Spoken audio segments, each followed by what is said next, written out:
sun daggala jirutti hamma waraanni sun daggala jirutti Oromiyaa keessatti araara buusuun ni danda'ama dirqamas. Isin asitti wajjin mari'achaa waraanni keessan achi wal dha'uu hin danda'u jechuudha. Yoo dhugaadhaaf Oromoof qabsoofnaa biyya kana ceesifnaa gama warra ODP'tiinis qulqulluu of fakkeessanii dhiyaachuun soba. Oromiyaa keessatti araara buusuun ni danda'ama dirqamas. Maaliif naan jaa? Akka dhiisa. Diinagdeen laaffatee kufee jira. Itti fufuu hin danda'an. It's impossible. Biyyi Itoophiyaa jedhamtu amma booda waa lama hin dandeessu. Lola sirna abbaa irree hin dandeessu. Baadhachuu hin dandeessu. Sirna abbaa irreetii fi lola hin dandeessu. Dandeettii abiyyi shibalisii mikanii jechaa jiru. The state, as a state, cannot afford two things. It cannot afford to continue with the civil war. It cannot afford authoritarian system. Lamaan kanaan itti fufayyanaan ni jiidi biisu. Lolaan itti fufayyanaan sirna abbaa irreetiin itti fufayyanaan ni jiidi biisu. Mark my word ni jiidi. Wantummaan qabsoo Oromoo laamsheessee lafarra harkisanitti himu. Gaafa dubbiin jabaatte hoggansi xiyyaan nabaa siin deema uummata ofii dhiisee. I, Jawar Mohammed, will not do that. Ummata kiyya sodaa fi kijiba sodaa fi soba hin barsiisuan. Ummata kiyya keessa taa'eetiin waan inni nyaatu nyaadhe balaa isa dhuftu wajjin aggaammadhe bakka inni waliin gaha takkaa bakkaan isaan gaha takkaa bakkaan gahu irratti karaa irratti wareegama malee sodaa ummata kanan barsiifnu. Jawar ummata Oromoo dhagaye ka jettee fi nan dhagaya bar. Sis nan dhagaya kaffallaa keetis jiru nan dhagaya ofiis nan dhagaya. Garuu waan si gammachiisu sitti himuun. Kaati jettus dhagaye ka ummanni biraa jedhus dhagaye waan hin barnootaan qabu waan hin muuxannoon qabu laaleetiin madaalchisee waan saba kanaaf biyya kanaaf ta'u jedhu hima. Kun si gammachiisuu dhabuu danda'a. Ani garuu si bashannansiisu as hin jiru. Ani ilaa dhiisa harka dhiisa. Ummata miliyoonaan baasee hin jira. Hin danda'amu osoo jedhu qabatamaan hojii hojjedhee agarsiisee hin jira. Ani faaruu hin barbaadu. Faarfamee nagahee jira. Bakka amma jirutti umriin amma jirutti yoomiin du'aa isaa hin beeku. Sadarkaa amma jirutti qeeqa sodaadhee balaaleffannaa sodaadhee waan ummata kana qilee hamatti galchu hin lallabu'an. Dur tokko waan jibbu tokkotti mooraa qabsoo Oromoo keessa. Jiraadhu qabsoo jiraachisi. Wanni akkasii hin jiru. Wareegamteet aarsaa kafalteet qabsoof ummata jiraachifta. Amma booda namni Oromoo Oromiyaa keessaa bahuu hin qabu hin danda'us. Ummata keenya keessaa hin baanu. Ni hidhamna, ni wareegamna, ni gubanna.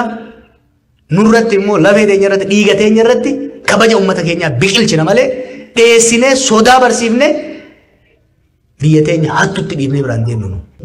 Jijjiirama jiru sirriitti himu. Dur sirna alagaa irratti qabsaa turre. Har'a sirna jallaa keenya irratti qabsaa jirra. Garaagarummaa qaba tarsiimuun hordoftu. Namni laga gamaa dhufee horii sirraa haate ganda keessa obboleessa kee yaadeera kee hunda qabatteetii ariitee cabsitee irraa deeffatta. Obboleessi kee haatee yoo deeme hoo irraa deeffachuu suma gargaaran. Cabsuu irratti garuu ayyoonii fi abbuunis waliin galan.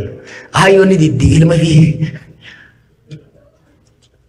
it's more challenging internally. Sirna ammaa irratti qabsaa'uun isa durii irraa xiqqoo adda tarsiimoo addaa qabsoo itti fufuu qaba. Tarsiimoo adda hordofuu qaba. Talata dhumaa haa godhu jibbaata dhumaa haa godhu garuu waa laman argee arras waan amma duras nu hunduu itti jiru. Warri mootummaatis warri abaa'ootis nu sobaa jiru isin sobaa jiru. Warri abbaatii gadaatti illee sossobaa jiru. Sossobbi illee hin ta'u sobni illee hin ta'u dhugaa isin hin jaa. dubbii kana sirriitti keessa beeka akkuma yeroo adda addaatti jedhetti waan Dr. Alamuun kaases dhugaan ragaa bahu hin jira. Waan obbo Daawud Jaanis dhugaan ragaa bahu hin jira. Sobni fafakkeessan ani quba itti qabuu danda'u illee ni jira. Amma san keessa deemuun baay'ee barbaachisaa natti hin fakkaatu. Wanni ani Oromootti himuu barbaadu haalli ammaa kun waan hedduu nama qaanessu. Waan addunyaa nutti kofalchiisaa jiru. Waan qabsoo uummata kanaa gad xiqqeesse. Waan ce'umsa kana gufachiisaa jirudha jechuudha. Warri abbootii gadaa sossobuu yoo dhiiftan, warri dhaabbota lamaanillee sobuu yoo dhiiftani, furmaanni an akka ilma Oromoo tokkotti, akka nama dubbii tana sirriitti beekutti, akka abaaboo keessa dhalatee oppidoo jalatti guddateetti isinitti himu jira. Kunis abbootii gadaa waan gootan isinitti himuwan isin gorsuu akka ilma keessanitti obbo Daawudiin ajaja dabarsii waraanni haa galu jedha asumatti waadaa seensisa. Homa akkuma narreefu jedhetti wanni inni tarreesse komiin inni tarreesse hedduun dhugaa qaba. Komiin tarreesse sun garuu waraana kana galchuu waan isa dhoorguu miti jechuudha. Ana ajajoota waraana bakka adda addaa jiran kallattiin qunnamee dubbisee jira. Akkuma miidiyaatti yanitti dhuunfanis kan jedhan dhaabni kun ajaja yoo ka dabarsu taate nu guyyaa barumtaa mooratti galuudhaaf qophiidhaa jedhanii jiran jechuudha. Hogganoota jaarmaa kana keessa jiranis hedduu isaanii dubbisee jira. Kana kan muruu danda'u amma homaa wanni irratti hullu hin jiru namoonni cinaa jiru hangafa kiyya nama abbaa kiyyaa obbo Daawud Ibsaati gara isaaniitiin. Kana irraa irra hin qabina sababallee hin tuulina yoo dhugaadhaaf Oromoof qabsoofnaa biyya kana ceesifnaa jaallan nu biraa kufan san gatii itti goona kan jedhan taate obbo Daawud Ibsaa har'uma labsa dabarsuudhaan waraanni akka galu gochuu gara isaaniitiin. Gama warra ODP'tiinis qulqulluu of fakkeessanii dhiyaachuun soba. Gaafa duraa Eertiraa deemuu turan keessan ture quban qaba. Qaamni sadaffaa biraan barbaachisu Oromoo jidduutti abbootii gadaa qabadhaa deemaa jennaan abbootii gadaa dhiisanii ka deeman isaanii. Lama erga dhaabni kunis galee jidduutti abbootiin gadaa fi hayyoonni rakkoon akkanaa akka hin uumamneef Oromoo jidduutti waliigalteen akka uumamuuf waltajjii qopheessanii turan. Waltajjii san kan fashalse abbaa gadaa waajjiratti yaamee kan doorsise nu warra gargaares kan doorsise abbootii qabeenyaa gargaares doorsisaa turan warri mootummaatilleen. Sanii asis yeroo manguddoon gara Wallaggaa deeman osoo manguddoon nama dubbisuu deeman bira hin gahin manguddoon deebi'a isin fixu jedhanii jedhanii sodaachisaa turan. Erga manguddoon achi ga'aniin kijiba miidiyaadhaan dabarsanii manguddoon tumamtee saamamtee jechaa turan. Isinitti himuu Oromoo mootummaa kana keessa araarri Oromoo keessa akka hin buune ka barbaadu sirna haaromsaa amma deemu kana keessa kan jiru wayyaareef dalagaaf shayxana biraatiifuu kan hin beeyne jira jechuudha. Kanaaf Dr. Alamuu tokkoffaa Dr. Alamuun dhimma kanarratti waan dubbatuuf illee naan galu'an waliigalteen kan jiru adda bilisummaa uummata obbo Daawud Faatii fi mootummaa naannoo Oromiyaa jidduutti amala itti ta'eet sharrii wayyaaniin lafa keetti keessaa ba'uu dideeti malee dhimma mootummaa bakka bu'ee dhaabni seenuu hin qabu. Akki goonu Oromoo dubbiin dheeressinu hin tuttuullu dhugaa walitti himnee addaan galla. Ji'a 8 yeroo kanatti silaan warra filannoof qophoofna. Yeroo kanatti har'a qabeenya afaan wayyaaneetii hambifne xiqqoo sanarratti akkamitti misoomsinatti hojjenna. Amma wanni ta'u obbo Daawudilleen ajaja haa dabarsu. Warri mootummalleen kijibduuf keessaa baasanii warra waliin nu dha'uuf keessaa baasanii waraana bilisummaa Oromoo kan Oromoof gadi bahe. Namni na bira jiru kun ajajaa waraana turan jechuudha. Hedduu warri as keessa jiru obbo Dhugaasaa dabalatee waraana turan jechuudha. Ijoollee har'a jiran kan qofa miti. Warra jiran kana kabajaa isaanii malu itti godhanii mooraatti galchanii leenjiin barbaachisaa kennameefi waraanni kun humna nageenya Oromiyaatti akka makamu akkuma gaafa duraa walii galan ammas waadaa san haaromsuu qaban. Kanuma ka ta'uu qabu jaran. Kana alatti abbootii gadaa manguddoo Oromoo ijareessa irraa hambisa. Ani isinitti himu ani nam beeka jara kana isintu sirriitti hin beekne. Abaa'oo keessatti hin daladhe nam beeka hunda isaanii.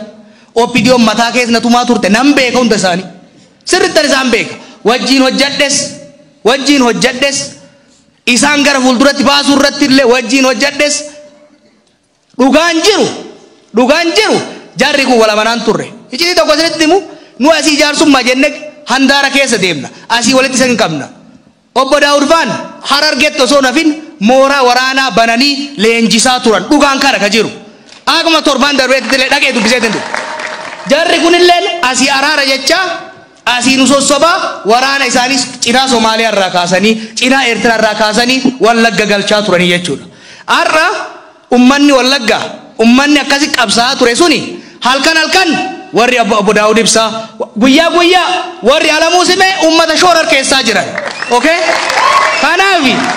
kanaaf dubbii irraan qaqqabnu Obbo Daawud kabajaa guddaa wajjin sababa ati tarreessite waraanni kun mooratti galee dhaayama yoo jette wajji dhaayamna dhayinee mooraa san keessatti shakkiin akkasii yoo biiraw taate sababni ta'uu hin danda'u dhimma nadhii gammadaa yoo taate si qofarraa miti abaa'uu qofarraa miti ummata Oromootirraa badanii wajjin qabsoofne bakka isaan bu'an agarsiifna jechuudha roorroo bifa adda addaatiin jiraattu yoo taate sababa 19 tarreessan yoo ta'u taate ubadda biyya kanatti hin ceene yoo jedhu taate dhaabni tokko keessaa harcee ta'uu hin danda'u isin wajjin qabsoofna garuu wanni waliin sobne moo jira hamma waraanni sun daggala jirutti asii isin gargaarullee hin dandeenyu isin asitti wajjin mari'achaa waraanni keessan achi wal dha'uu hin danda'u jechuudha kabira namuu ka beekuu qabu mootummaan amma jiru ka ODP ti jaalannes jibbines amaanaan ce'umsa kanaa ka kenname Abiy Ahmeditti Lammaa Magarsaatitti kana ka beekamuu qabu mootummaan lamaa miti kan jiru mootummaan tokkicha mootummaan kun rakkoo yoo qabaate hin gorsina itti iyyina abbootii gadaatti manna yoo didan akka barnetti karaa itti cufne hiriira itti baane likki itti galchina malee qawween ittiin deemnu jechuudha kanaaf abbootii gadaa dubbii haa gabaabsinu dubbiin gabaabsu wayya waan gootanii yaadallee nurraa fuutanii qalbillee nu hirina wallee nu lolchiisina gahe waan gootan jara nu gaafadha Daawud Ibsaatiin gadi bahee har'a isin duratti har'arraa kaasee lolli haa dhaabatu har'arraa kaasee waraanni bilisummaa Oromoo ajajni itti kennamee jira mooratti haa galuu haa jedhu jarri kana yoo ka godhu taate yoo jara amanuu baate anaa fi Bayyanaa Sanbatoo manguddoo biraa dabalannee waraana kana bira dhaabannee mooratti galchinee waan barbaachisu hin goona kana achitti yeroon walgayii teenye yeroollee of biraa qisosnee ummata keenya shawwadaa jirra hundi keenya tibba darbe obbolummaa bira dhaynee waliin mari'annee paartileen kun walitti dhufan jennee paartii 14 asii finnee tokkummaa jennee ummata keenya harka dhoofsifnee torban osoo hin gahin qalbii cabsine torban osoo hin gahin wanni lafa keenya sun hagarraa paartileen sun wal dhufanii hin jaaramne jechuudha kanaafi ofis sobne walis sossobaa hin deemnu Obbo Daawud labsa dabarsi waraanni haa galu isinilleen hattuu fi warra shayxaana ta'e nama lolchiisu ka olola gandummaa fi naannummaa mootummaa Oromiyaa keessa galchee isin bira taa'ee ummata Oromootirratti gandummaa labsu murnummaa labsu ummata keenya addaan kokkootu of keessaa baasa kana godha kana yoo ka gootan taate karaan hin dhufa yoo kaan immoo callifne yoo kadi sobaa oollu taate of sossobaa biyya tanas kokkofalchiisatuma qiletti galchuuf deemna kanuma jechuu barbaada noof oolcha galtooma